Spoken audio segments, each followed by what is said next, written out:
Over its 39-year history, the Sports Hall of Fame has inducted over 150 athletes and coaches and honored many teams. Many of these athletes and coaches are pictured in the Hall of Fame archives, which you see in this area. And as many of you know, athletics and fitness have been a part of this college since its founding. Benjamin Rush himself, our founder, was an advocate of physical activity. Today, I think about it, I think a magazine, although we don't look at all of this, magazine called us the fittest college in the country a few years ago. My goodness, who can handle it? Today, the benefits of regular exercise throughout one's lifetime are proven and well documented. Athletics, therefore, comprise a necessary and integral complement to a student's academic pursuits. Very, very important balance. In addition to the health benefits that come with exercise, participation in athletics gives student athletes the opportunity to gain useful skills that will serve them in many walks of life, including teamwork, a sense of teamwork, self-discipline, sacrifice, and the ability to make decisions that benefit the team, not merely the individual. These valuable lessons serve Dickinsonians well as they go on to lead lives of high accomplishment and service. We are, after all, the creation of a founder, a physician, Dr. Benjamin Rush, who recommended rigorous dancing for all Americans to remain healthy in the 18th century. Now, that's a founder that has a very close link to athletics. We are here tonight to induct 4 outstanding alumni athletes. In addition, we will honor an outstanding football team. Let's begin with the individual inductees. As I call your name, please come forward if you would stand right here. Nathan Brock, class of 1997.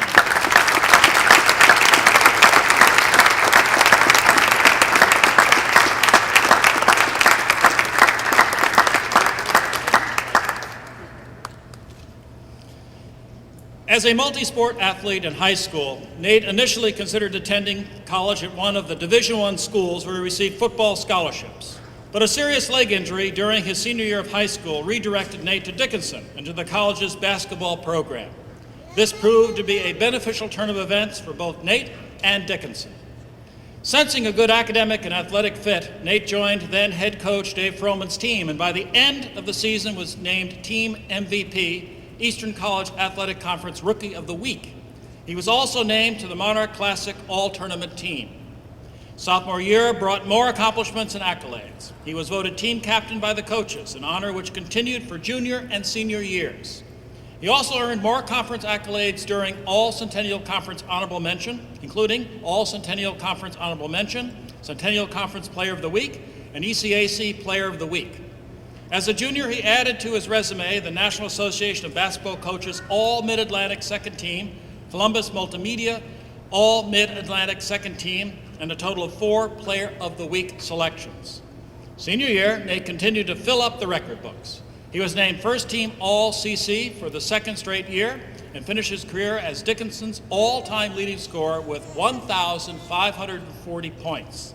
He set the school record in field goals made with 660. He finished second in career rebounds with 758, seventh in career scoring average with 15.7 points per game, ninth in career rebounding average per game, and eighth in career field goal percentage.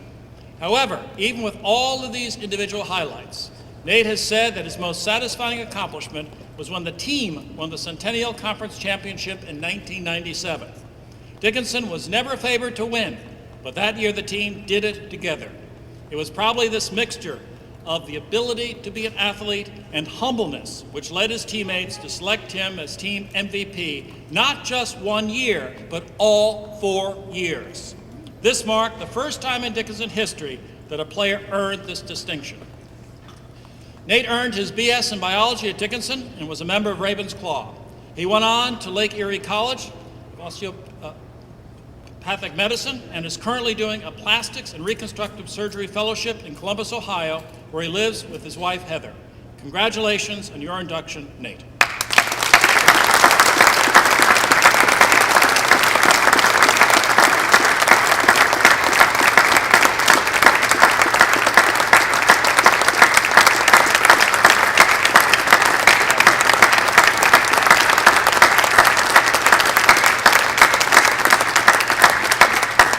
Brian Campbell, class of 1996, please come forward.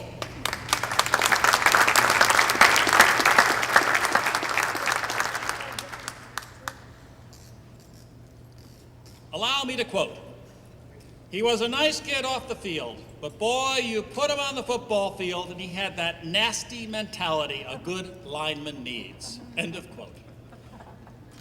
How about that? This quote from Coach Darwin Breaux makes me very glad I did not play opposite the 6'2", 268-pound right tackle. But Coach Breaux also noted conversely that off the field, Brian's easygoing nature and sense of humor allowed him to make friends easily both in the classroom and in the locker room. Brian's skill in the field was also a significant factor in the Red Devils reaching the Eastern College Athletic Conference South Championship game in 1993 and going undefeated in the 1994 regular season. Brian credits coaching for his success, but admits that much of the battle for control of the line of scrimmage comes down to attitude. And that attitude is what helped Brian twice earn first-team All-Centennial Conference honors and once earned a spot as a second-team All-American. In 1994, he was named to the Team Don Hanson Football Gazette All-South Region team. And in his senior year, he was honored as an ECAC All-Star. It should also be noted that during his senior year, Brian broke his foot in the Muhlenberg game, and rather than putting his foot in a cast, he played more than half the season when he should have been on crutches. Personal accolades are less important to Brian than team accomplishments. He's proudest about being part of an offensive line that helped the Red Devils post a 24-7 record from 1993 to 1995 and average more than 333 rushing yards per game in 1994, which was second in the nation that year. And in the 1994 48-21 victory over Gettysburg, that tops the list. Both teams were undefeated, and Dickinson rushed for a national season high of 532 yards. Brian has taken a lot of what he learned from being a football player and has applied it to his work as an area business manager for the pharmaceutical company Daiichi Sankyo. How's that? Close? Oh, thank you. I was worried about that one. German's okay, but this gets a little rough. Including how to build a team, how to deal with different personalities, and how you rise above challenges and you meet challenges. Additionally, Brian is now a football official in the Eastern Collegiate Football Officials Association, giving back to the game, which gave him so much. Brian was a policy and management studies major and a member of Sigma Chi fraternity. He is currently living in Flemington, New Jersey with his wife Megan and their sons, Colin, Jake, and Nathan. Congratulations, Brian.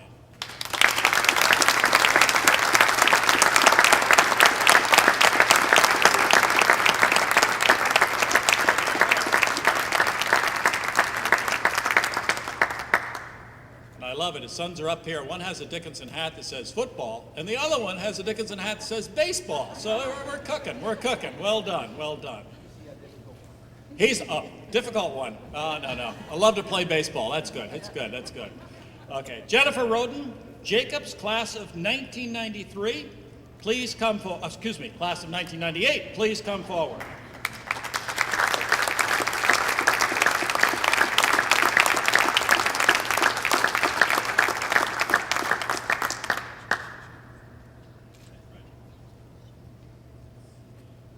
Jen was an early decision applicant, having heard wonderful things about Dickinson academics and the athletic program from high school friend and now fellow Hall of Famer Rolf Falcone, class of 95.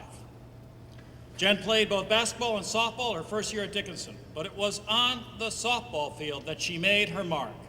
Despite a leg injury that forced her to sit out the second half of her first season, Jennifer still was a first-team All-Centennial Conference choice. Tied for most home runs on the team with 2, drove in 10 runs and scored an additional 19 on the season. The team finished the season 26-15, setting a school record for wins in 1995. Throughout her college career, Jen's speed and agility in center field and at bat set her apart. She shattered 9 school records, including a 990 career fielding percentage, .990 fielding percentage, 8 career home runs, and 53 career stolen bases, and the honor of being the first 4-time All-Centennial Conference player in conference history. She was also named Team MVP in 1997 and First Team All-East Region in 1998. Although the team went through several coaching changes, Jen's leadership within the team and passion for softball proved to be a tremendous asset. She was selected as team tri-captain her senior year and helped lead the team to a 2010 record. The team finished second in the ECAC after losing to Widener University. But the most significant moment in Jen's softball career was winning the McAndrews Award in 1998. This most prestigious award is presented to a student athlete who possesses strong leadership qualities, demonstrates good sportsmanship, and serves as a positive role model. Jen graduated with an anthropology major and is currently living in the Philadelphia area with her two children, Alex and Luke. She is the dispatch supervisor for Mid-Atlantic City operations with Broadview Networks, a regional business telecommunications company. I would also like to note, as was done at the football game, that today is especially meaningful because today, the day of induction in the Hall of Fame, is her birthday. Happy birthday, Jen.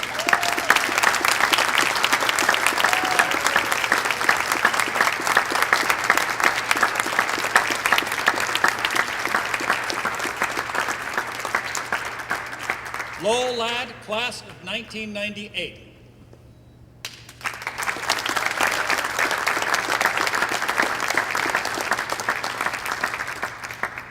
Lowell found his passion for running by way of football. His high school football coach suggested that he pick up an additional sport to stay in shape during the off-season. Lowell chose indoor track, and soon his football career was history, making way for cross-country and outdoor track as well.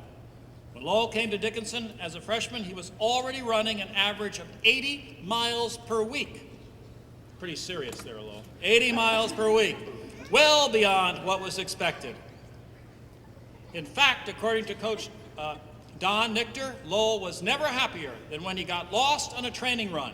It just meant that he got to run more. A clear standout from the start, Lowell finished as the top Dickinson runner in every race his first year at the college. He was equally impressive in track and field by setting school records in the 10,000-meter run, the 3,000-meter steeplechase, and on the distant medley relay team. By senior year, Lowell was running more than 110 miles per week, far more, you really enjoy this stuff, far more than his cross-country teammates. But it was his determination, energy, enthusiasm, and self-admitted stubborn edge that really set the tone for the team. He raised the bar, and as a result, the team grew stronger and more competitive each year. The payoff came his senior year when the team defeated both Gettysburg and F&M for the first time in 27 years, and the team hasn't lost since. At the end of his Dickinson career, Lowell had earned first-team All-Centennial Conference honors 2 years in a row, was All-American in the 10,000-meter run, was a 1998 Centennial Conference champion for the indoor 5,000-meter run and the outdoor 10,000-meter run, and had broken multiple school records in the 3,000, 5,000, and 10,000-meter runs. He was also the recipient of the McAndrews Award. What were you up to, about 300 miles a day by then? Okay. After graduating with a history major, Lowell stayed in Carlisle while working on his master's degree at Shippensburg University and helped to coach Dickinson's cross-country team and distance runners for track and field. He continues to run competitively, finishing among the top 10 Americans in the 2002 and 2003 Boston Marathons, and as runner-up in the 2005 Steamtown Marathon. Currently, Lowell runs his own company, 2L Coaching Services, and coaches the men's and women's cross-country teams at Chestnut Hill College. He lives in the Philadelphia area with his wife, Kristen Wetzel Ladd, 01, and their 16-month-old daughter, Kaylin. Congratulations, Lowell.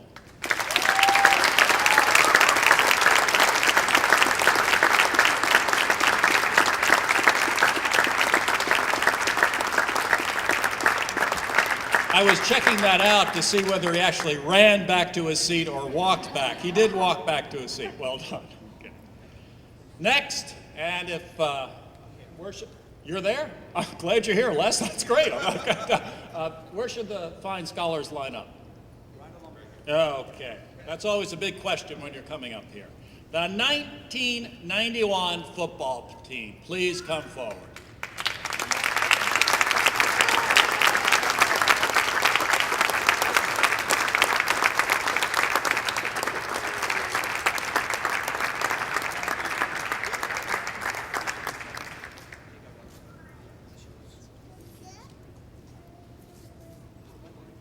What do you think? What about try to get them all in there? Just make believe you're in a huddle. Do the huddle. That'll work. Huddle.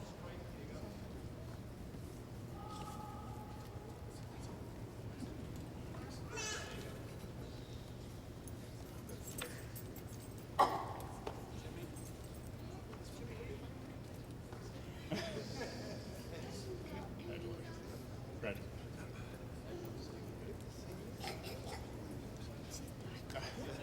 Join right in there. Each year, the Hall of Fame Committee chooses to honor a team that stands out among all Dickinson Red Devil teams. This year, the committee has chosen to honor the 1991 football team. During the 1991 season, the Red Devils won 9 straight games to finish the regular season unbeaten, earning a bid to the NCAA Division III playoffs. This marked the first time in Dickinson history that a football team went undefeated or untied during the regular season. There are many, many highlights from this season, so it would be impossible to list them all here. But let's take a look at a few standouts. Defensive back and Hall of Famer Sean White, 92, earned All-American honors in 1991 as one of 6 Red Devils to earn first-team All-Centennial Conference honors. He was joined by defensive back Dan Hickey, 93, and defensive lineman Brian Ridgway, 93, another fellow Hall of Famer. On the offensive side, lineman Jeff Gerchak, 93, led the way with 2 first-team running backs, Jeff Bub O'Donnell, 92, and Hall of Famer Alex Plumeritis. Tight end Tom Sholot earned All-Centennial Conference honorable mention that season, along with Jim McGeehan, 93, and Mike Sterner, 93. Dickinson set conference records in rushing and total offense, running for 2,307 yards and passing for 643. Plumeritis was voted the team MVP, tying the record for most 100-yard games in a season. Plumeritis ranked 9th nationally in rushing, covering 1,238 yards on 217 carries and scoring 11 touchdowns. I would be remiss if I didn't mention that the Red Devils posted a 26-0 shutout victory on the road against Gettysburg to secure possession of the Little Brown Bucket for the 5th straight season. And in the game against F&M, the Red Devils erupted to score 22 points in the 4th quarter to win on the road and also retain the coveted Conestoga wagon for the 4th consecutive season. And I'm sure that this year we are in possession of both of those. Is that not correct? Yes. Well done. They live after you. Well done. The 1991 team won the 4th of 7 straight Centennial Conference championship seasons for the football program. I should also acknowledge the team's superb coaching staff. I am thrilled that former head coach and honorary Hall of Famer Ed Sweeney is with us tonight.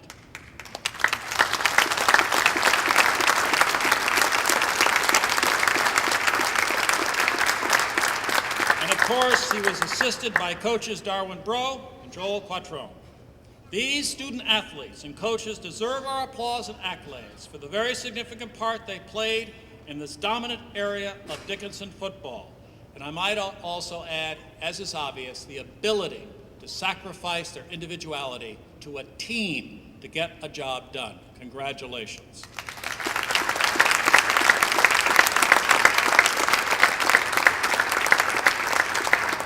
You have your induction certificates, but I would like to ask Dr. Pullman to read the names of those here tonight. Chris Schramm, Jimmy McGeehan, Craig Ritoli, Steve Ryder, Bob O'Donnell, and Chris Curry. Sorry, Chris. Yep. Great, congrats, guys.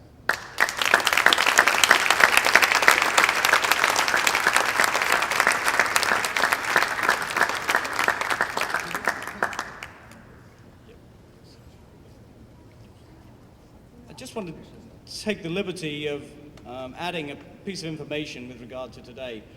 Lowell obviously has been recognized for his unbelievable accomplishments as a runner, but he was never able to be part of the team on the cross-country team that beat Haverford College. Haverford College men's cross-country has won the conference championships for the last 25 years. That includes the old MAC as well as the Centennial.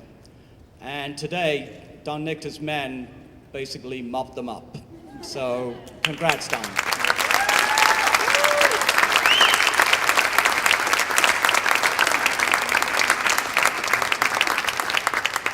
The last thing on the agenda before we adjourn to the social hall for cocktails and dinner is to unveil the new pictures of the current inductees.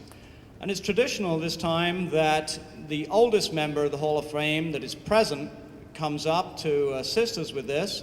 And I notice halfway back there, Dr. Ben James, class of 1934. Member of the football team in 1931 that beat Penn State 10-6. Last time they played us. And Ben is still playing golf.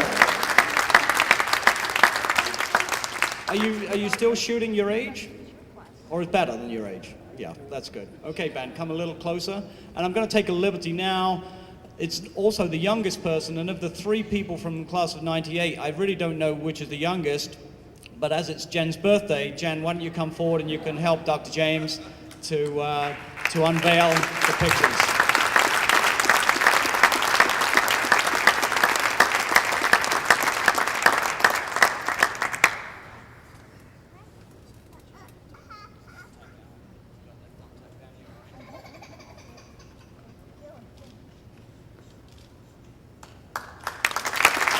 Congratulations, all four of you.